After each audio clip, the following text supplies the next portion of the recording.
மாண்புமிகு உறுப்பினர் திரு கே எடப்பாடி பழனிசாமி அவர்கள்.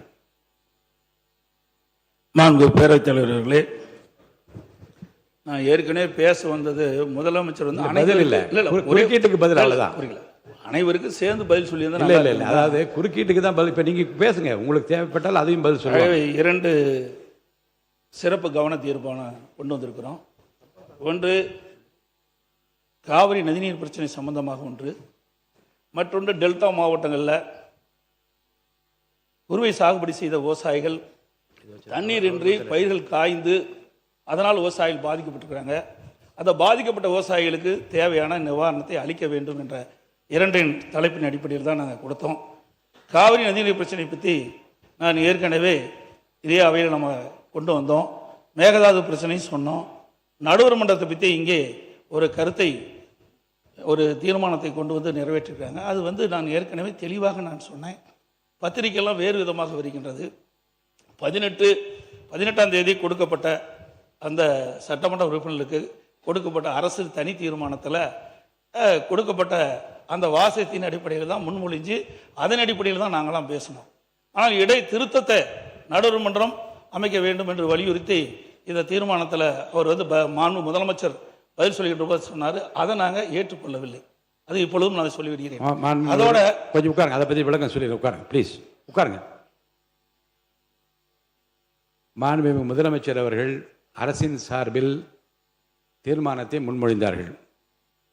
எதிர்க்கட்சி தலைவர் அவர்கள் கடிதம் மூலமாக அன்று காலையே இதில் ஒரு திருத்தத்தை ஏற்றுக்கொள்ளுமாறு ஒரு கடிதம் கொடுத்திருந்தார்கள். முறையாக அது ஆய்வு செய்யப்பட்டு அந்த திருத்தம் ஏற்றுக்கொள்ளப்பட்டு அவைக்கு மாண்புமிகு முதலமைச்சர் அவர்கள் வாக்கெடுப்புக்கு விடுப்பதற்கு முன்பாக நான் சொன்னேன், திருத்தப்பட்ட திருத்தத்தோடு இந்த தீர்மானம் வாக்கெடுப்புக்கு விடப்படுகிறது என்று சொன்னேன். உங்களுக்கு 3 வாய்ப்பு இருந்தது. ஒன்று, மாண்புமிகு எதிர்க்கட்சி தலைவர் அவர்கள் பேசுகிற போதே திருத்தத்தை பற்றி குறிப்பிடுகிறார். இப்படிப்பட்ட திருத்தத்தில் உடன்பாடு இல்லை என்றால் இப்போது இப்படி குறுக்கிட்டு நீங்கள் பேசுவது போல கையை உயர்த்தி இதில் எங்களுக்கு உடன்பாடு இல்லை என்ற கருத்தை அப்போது சொல்லியிருக்கலாம். ஒன்று. 2வதாக, திருத்தம் மாண்புமிகு முதலமைச்சரின் கவனத்திற்கு கொண்டு சென்று திருத்தம் செய்யப்பட்டு திருத்தப்பட்ட தீர்மானத்தையும் அவர்கள் படிக்கின்றார்கள். திருத்தப்பட்ட அப்போதும் நீங்கள் உங்களுடைய எதிர்ப்பை தெரிவிக்கவில்லை.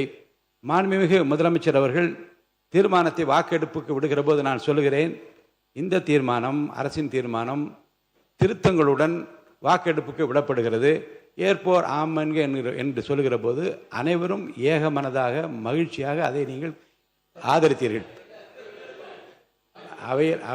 அவையில் நடந்தது எல்லாமே குறிப்பில் இருக்கிறது. அப்போதும் எதிர்ப்பு தெரிவிக்கவில்லை.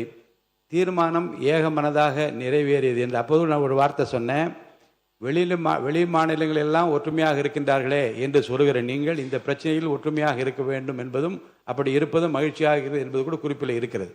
ஆக 3 இடங்களிலும் உங்கள் எதிர்ப்பை தெரிவிக்காத நீங்கள் இப்போதும் அதை பற்றி பேசுவதற்கு நான் அனுமதிக்க மாட்டேன். ஏன்னால் ஏற்கனவே ஏகமனதாக ஒரு தீர்மானம் நிறைவேற்றப்பட்டிருக்கு, அதை பற்றி பேச வேண்டாம். அடுத்த கருத்து, இப்போது நீங்கள் கொடுத்திருக்கிற 55 விதியின் கீழ் கொடுத்திருக்கிற கவன ஈர்ப்பு தீர்மானத்தை மட்டும் பேசுங்கள்.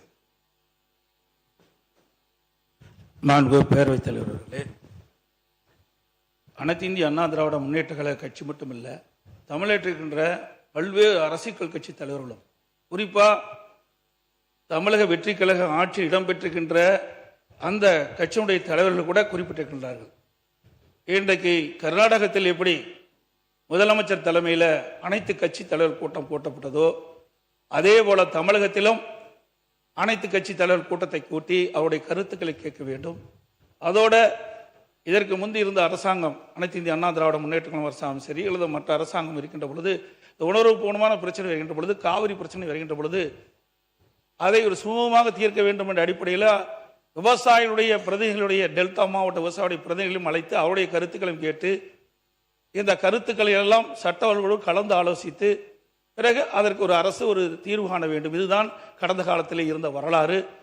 அது மட்டுமல்ல, இன்றைக்கு கர்நாடக அரசு ஒவ்வொரு ஆண்டும் தண்ணீர் நம்முடைய தமிழகத்திற்கு தண்ணீர் கிடைக்கின்ற பொழுது போராடி வாதாடி தான் தண்ணீரை பெற வேண்டிய ஒரு நிலை இருந்து கொண்டிருக்கின்றது.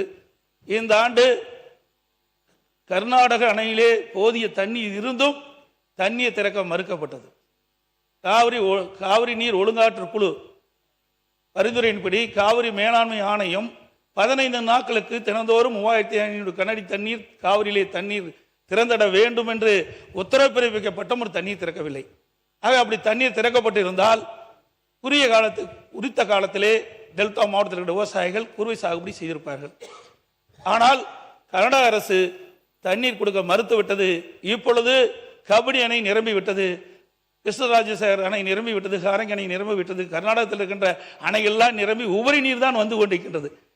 ஏற்கனவே ஒவ்வொரு ஆண்டும் டெல்டா மாவட்டத்தில் இருக்கின்ற விவசாயிகள் குறுவை சாகுபடி செய்வார்கள்.